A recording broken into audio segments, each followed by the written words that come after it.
gods are losing our power. Now, they're breaking free. Let's move.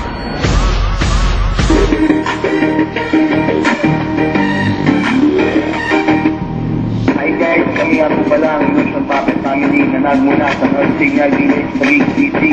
Simula kami mabuo noong July 15, 2007. Halos 5 taon na din kami simula ng pagpapayaw. Simula kami lahat hindi marunong sumayaw. At halos lahat tambay, hindi sa gabin at mga napapakulay kakatambay. Tapos sa pag-usapan namin yung buo ng grupo at ang Illusion Puppet Family. Marami na pagsubok ang pinagdaanan, marami na ding umalis, umating.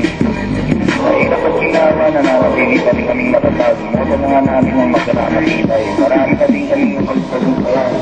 Tulad na pag-ikontrata ng showtime, ang tatang noy, hindi na natin i-kontrata din kami at yung pagpili ng Suling Marcos, 2011, hanggang ngayon, masali pa rin kami sa mga bigyan.